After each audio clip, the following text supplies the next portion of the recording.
ओम शांति। आज के ज्ञानश्रीता के कार्यक्रम में आप सभी का हार्दिक स्वागत है। आज का विषय है association between problems and happiness, खुशी और समस्याओं में पारस्परिक संबंध। और आज के हमारे वक्ता हैं राजकुमार भाई जी। आप सभी राजकुमार भाई जी से परिचित होंगे। राजकुमार भाई जी LLB ग्रेजुएटेड हैं और वर्तमान समय पंजाब एंड हरियाणा कोर्ट में एज ए प्रैक्टिसिंग एडवोकेट कार्यरत हैं। आप 1982 में इस ईश्वरीय विश्वविद्यालय के संपर्क में आए हैं। लास्ट मंथ भी राजकुमार भाई जी ने easy life in this busy world इस विषय पर लेक्चर किया था।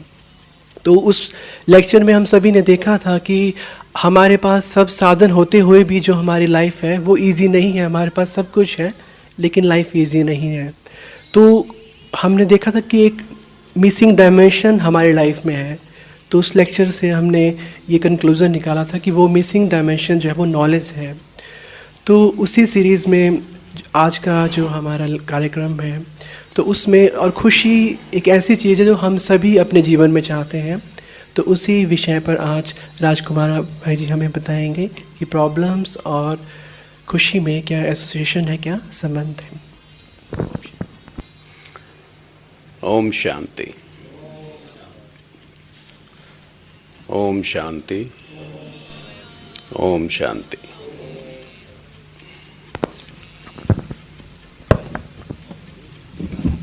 पीछे ज्ञान चर्चा में हमने ज्ञान चर्चा easy life in busy world कि जीवन को सरल कैसे बनाया जा सकता है, उसमें मैंने 3 पहलुओं को लिया था।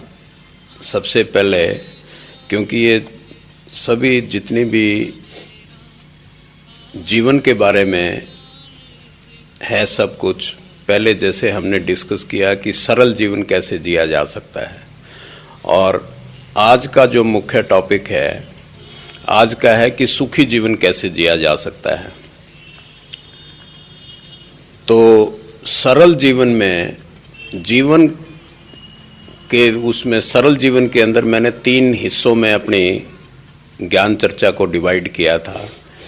पहले उसके अंदर मैंने बतलाया था कि जीवन क्या है, कि जब तक हम जीवन की परिभाषा रियल सेंस में नहीं समझेंगे कि जीवन है क्या, तब तक उसको सरल जीना, सुखी जीना, सफल जीना और चिंता मुक्त जीना, जिस भी तरीके से जीना है, तो वो प्रॉपर डायमेंशंस नहीं बन पाएंगे।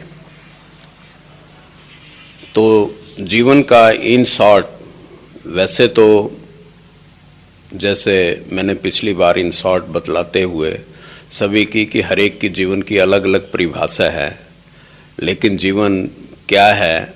जीवन आत्मा का शरीर रूपी वस्त्र धारण करने की यात्रा का समय, 2 दिनों के बीच का, जीवन और मृत्यु के बीच का, ये जीवन है। अदरवाइज जीवन की हर एक आदमी जो भी जैसी सोच रखता है, जैसी जिसकी जैसी सोच है, वैसा ही जीवन को उसी ढंग से डिफाइन कर देता है। फिर दूसरे पहलू में मैंने लिया था कि जीवन की 4 अटल सच्चाइयाँ जिसको कोई नहीं टाल सकता। जैसे पहली अटल सच्चाई कि जिस भी आत्मा ने शरीर ग्रहण किया, जिसका जन्म हुआ, उसकी मृत्यु अवश्य। दूसरी अटल सच्चाई कि चाहे कितना भी धनाढ्य हो, चाहे कितना ही यहाँ पर अमीर बन जाए, सिकंदर द ग्रेट, कुछ भी हो उसकी तरह, चाहे सारी दुनिया पे अपना झंडा फहरा ले, तो सुई भी किसी के साथ नहीं जाएगी। सारी भौतिक चीज़ें सब यहीं की यहीं पर रह जाएंगी।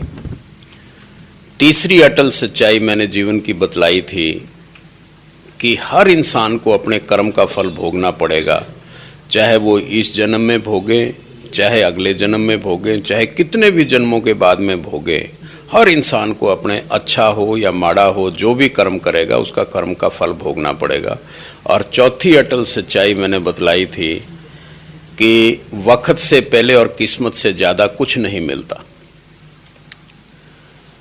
तो 4 अटल सच्चाइयों के बाद में फिर तीसरे पहलू में 4 जो आधार हैं जीवन के, बेसिक फंडामेंटल्स ऑफ लाइफ, तो सबसे पहले बेसिक फंडामेंटल्स, 4 फंडामेंटल्स बतलाने से पहले ये है कि भी जैसे जीवन की परिभाषा निकालते हुए कि जीवन एक समय है और समय की इकाई वर्ष, महीने, दिन, घंटे, मिनट, सेकंड और पल। तो take life a day at a time, जीवन को एक दिन लेके चलो। इसके पीछे भी बैकग्राउंड भी एक दिन लेने से क्या मतलब है, क्या लॉजिक है इसके पीछे, कि नंबर 1 तो ये था, अभी हमें ये नहीं पता कि परमात्मा हमें कल का सूरज देखने का आदेश भी देगा कि नहीं देगा। हम प्लान बनाते रहे हजारों सालों की, 100 सैकड़ों सालों की, कितने सालों की, लेकिन यही नहीं पता कि सुबह हमें सूरज देखने का हुक्म मिलेगा या ना मिलेगा। दूसरी चीज ये है कि कल क्या है। कल है past plus present is equal to tomorrow, कि जो हमने आज तक, मान लो कि आज हमारे खाते के अंदर 100 रुपए हैं, तो और आज हमने कमा के 2 रुपए उसमें जोड़ दिए, तो कल का खाता हमारा 102 के साथ खुलेगा।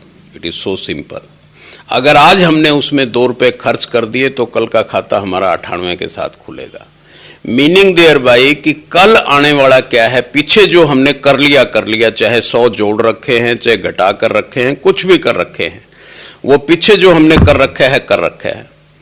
तो मीनिंग देयर बाई कि वर्क इन प्रेजेंट, कि एक दिन के अंदर जो हम करेंगे, और past plus present is equal to future.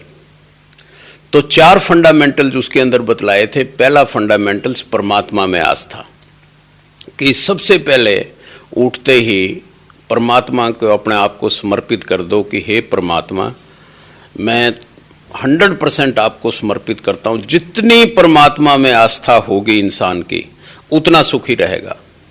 जितनी उससे आस्था हटा के इंसान अपने आप को दुनियावी बातों में और अपनी बुद्धि के साथ काम उलझाना करना शुरू कर देगा, उतना ही वो दुखी। तो पहला आधार बतलाया था परमात्मा में आस्था। दूसरा आधार मैंने बतलाया था शारीरिक तंदुरुस्ती।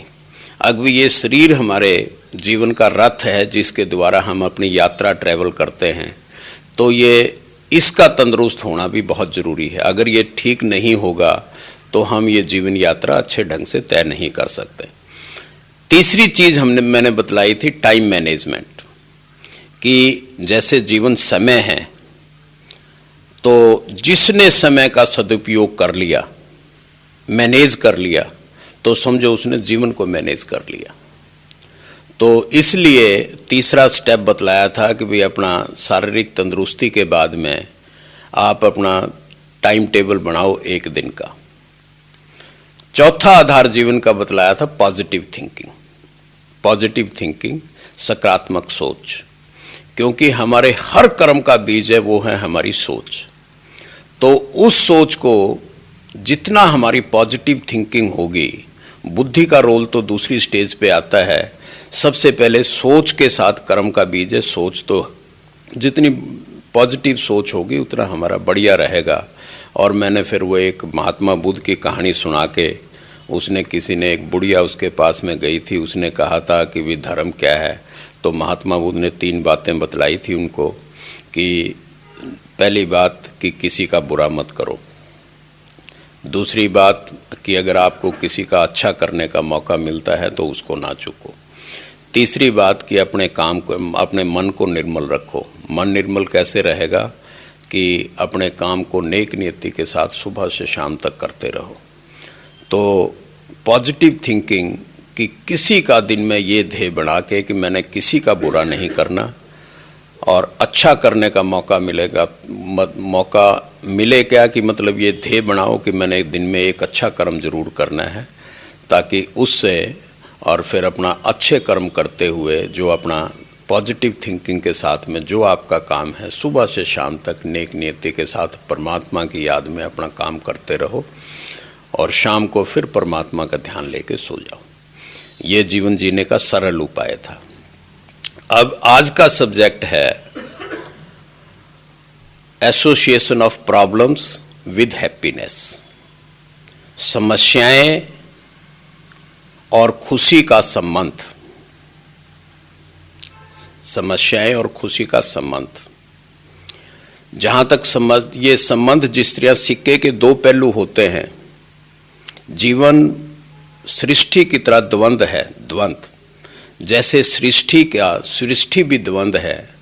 सृष्टि ईश्वर और माया, प्रकृति और पुरुष, जड़ और चेतन, दोनों चीजें, इन दोनों के मिश्रण से सृष्टि बनती। इसी तरीके से हमारे जीवन के अंदर भी लाभ हानि, हर्ष विलास, यश अपयश, मान अपमान, सुख दुख, ये द्वंद्व दोनों चीजें साथ साथ चलेंगे। तो जहां तक समस्याओं का ताल्लुक है, अब कलयुग का ये आखिरी अंत चल रहा है, तो समस्याएं तो आपको इसके बारे में बहुत लंबा चौड़ा कहने की और वो बोलने वाली बात नहीं है। समस्याएं तो हमें हर कदम कदम पे मिलेंगे ही मिलेंगे, इसको कोई नहीं टाल सकता। ये स्वाभाविक है, क्योंकि रावण राज्य है, विकारों की अति है। तो इंसान अगर यूं सोचे कि मेरे सामने समस्याएं नहीं आएंगी, इट इज इम्पॉसिबल रादर, कि समस्याएं तो हर कदम कदम के ऊपर, सुबह उठते ही घर से ही छोटी छोटी बातों के ऊपर समस्याएं शुरू हो जाती हैं। समस्याएं तो आएंगी ही आएंगी। तो अब बात है कि इन समस्याओं के अंदर अपने आप को सुखी कैसे रखना है। It is the matter of concern for we all, कि इन समस्याओं के बावजूद अपने आप को सुखी कैसे रखना है। सुखी, अब सुख है दो तरीके के, एक है शारीरिक सुख, दूसरा है मानसिक सुख। शारीरिक सुख के चार आधार हैं। शारीरिक सुख, क्योंकि शारीरिक सुख का होना भी बहुत जरूरी है। चाहे हमारे पास और कितने भी सुख साधन अंदर का भी हो, कुछ भी हो, और अगर हमारा शरीर तकलीफ में है तो भी हम ये सुखी जीवन, वो सिस्टम बात नहीं बनती। तो शारीरिक सुख के भी चार आधार हैं। पहला है प्रॉपर नरिशमेंट। नरिशमेंट क्या है कि भी हम इस शरीर को क्या दे रहे हैं किसी भी फॉर्म के अंदर। जैसे सात्विक खाना, सात्विक खाना, सात्विक खाने के अंदर भी चार चीजें आ जाती हैं आगे। सात्विक खाना कि नेक कमाई से बनाया हुआ खाना, सात्विक पदार्थों के साथ बनाया हुआ खाना, परमात्मा की याद में बनाया हुआ खाना, और परमात्मा को भोग लगा के खाया हुआ वो भोग लगा के बाद खाना, वो प्रसाद की शक्ल ले लेता है। अगर बहनें देखें, मैं अपना इस चीज का पर्सनल अनुभव बतला रहा हूं कि अगर हम खाना बनाते हुए अपनी वृत्ति भगवान में लगा के खाना बनाएंगे तो उस खाने का स्वाद ही कुछ और होगा। और जैसे हम जिस तरह बिल्कुल इरिटेटेड माइंड के अंदर, झगड़े के अंदर और इधर उधर की बातों के अंदर भी अगर हम कुछ बनाएंगे तो उसका खाने का स्वाद वैसा ही होगा। तो और जो नेक कमाई का कमाया हुआ होगा उसका भी कुछ असर, क्योंकि ये जो इन सारी चीजों का असर बाहर के देखने से हमें कुछ नहीं पता चलता कि क्या है क्या नहीं। देखने में बहुत छोटी छोटी बातें लगती है ये, अब इनका क्या होगा, लेकिन हमारे इंटरनल सिस्टम पे एक एक चीज का, जो परमात्मा का बनाया हुआ इंटरनल सिस्टम है, इसके ऊपर एक एक चीज का बहुत इफेक्ट पड़ता है, बहुत इफेक्ट पड़ता है इंटरनल सिस्टम के ऊपर। तो सात्विक खाना,